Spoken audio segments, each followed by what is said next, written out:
Good morning.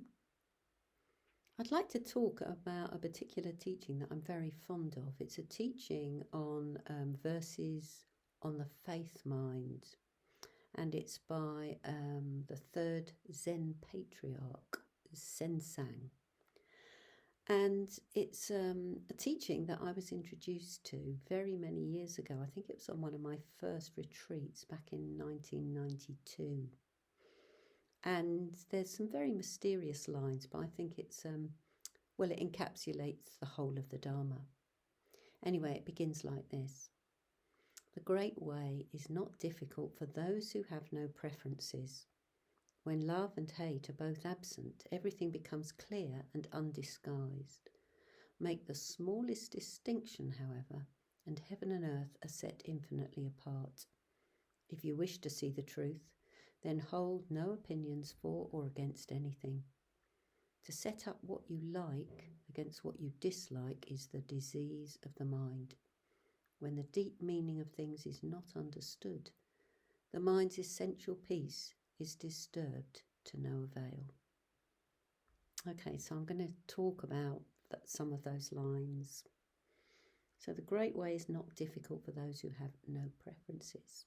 Then it says, when love and hate are both absent. Well, of course, Buddhism is all about love. So what does it mean when love and hate are both absent? Well, it's really talking about the worldly winds. It's talking about how we polarize between pairs of opposites. And in doing that, we create ourselves and others a lot of pain. So obviously that is pretty obvious around hate, about hatred and aversion. Perhaps it's not so obvious about love.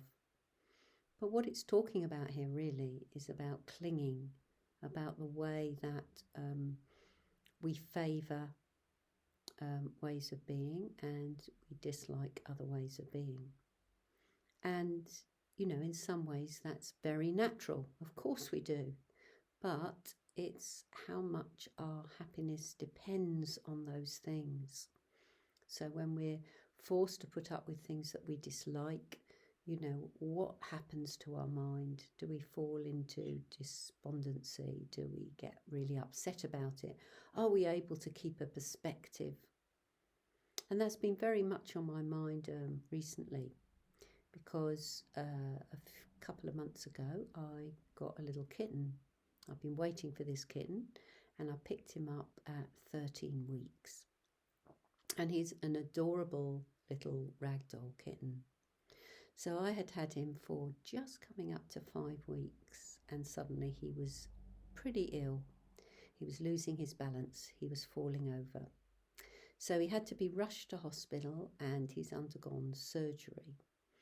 And when I got the kitten, it was like, this is so delightful. He's such fun, and, playing with him, so beautiful in every way. And my spirits were lifted. And so suddenly that all changed, just overnight actually, because, one morning I came downstairs and there he was, wobbly on his legs, clearly not well. And, what happens to my mind in those circumstances? Fear, anxiety, worry, and so on. Well, I had an interesting experience actually, just a couple of nights ago.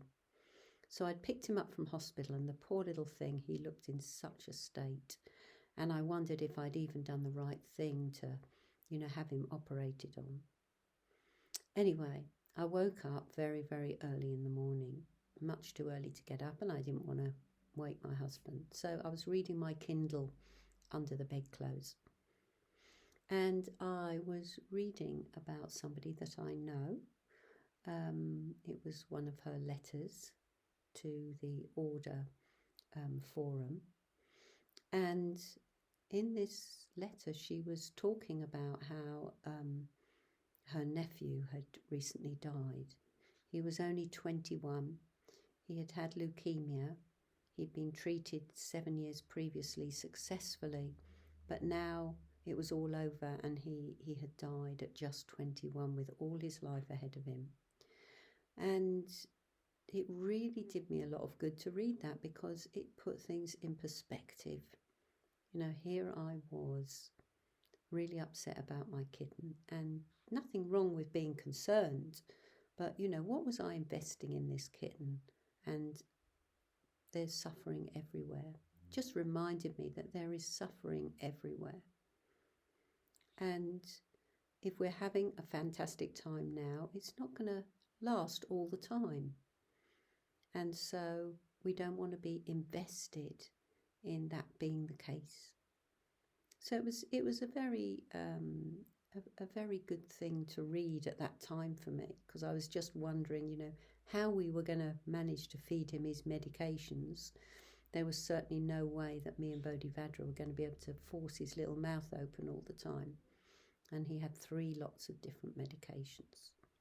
So anyway, having been through this experience and having read this very sad story about this person's nephew, you know, I recognised that I got up the next day with more energy to make things work, you know, to not feel despondent, and to just get on with finding ways. How are we going to do it? Well, we're going to hide the medication in his food, and we're going to do the best we can for him, and that's all you can do.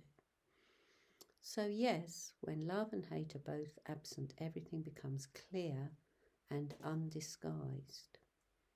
So it's a bit like what it's talking about is a state of equanimity. And that's really important. If we can find a state of equanimity in our lives, then we will be much more content. We won't have expectations that are not realistic. We won't fall into thinking, why me? You know, why has this happened? We don't know why anything happens. We can't know. But we can make the best. We've got choices. And it's no good clinging to unrealistic expectations. So if you wish to see the truth, hold no opinions for or against anything. That might sound a bit peculiar, because of course we have opinions, but it's how we hold them. Once again, it's whether we have got a loose body and an open mind, or whether we've got a tight fist, a clenched body and a closed mind. So we want to be relaxed and open to change, open to the ups and downs of life, and open to other people's opinions and views, even when they don't match our own. And that's another thing that we polarize over. So we tend to look for people that think the same way that we do. And that's sort of comforting to us. And it's very difficult when we deal with people that actually we don't agree with their views, you know, or we think they've got it all wrong. And yes, the media, of course, encourages that. It polarizes. It's almost like it is born to polarize, because that's what, in a way, that's what gives people energy, polarizing, sticking to their guns, you know, sticking to their views. So if only we could hold things much more lightly, with a sort of questioning interest, it would give us perspective. So we need to hold in our heart that, you know, we're not always right. Life isn't going to be easy. And that will help us be much more appreciative of what's right there in front of us. What's right there in our direct experience. So to set up what you like against what you dislike is the disease of the mind. I think what that suggests to me is that we almost poison our mind by setting up what we like against what we dislike, because it leads to worry and anxiety and more craving. When the deep meaning of things is not understood, the mind's essential peace is disturbed to no avail. And that's what we're trying to do, get to the deep meaning of things, not the superficial things, not things that just revolve around us and our own issues, our own problems. So there's lots in here, isn't there? I think even in that verse there's so much that we can contemplate. And I'm going to talk in the next video about the next part of this verse, which, as a reminder, it's called The Verses on the Faith Mind by Sengtsan, the Third Zen Patriarch. I'll see you later. Bye.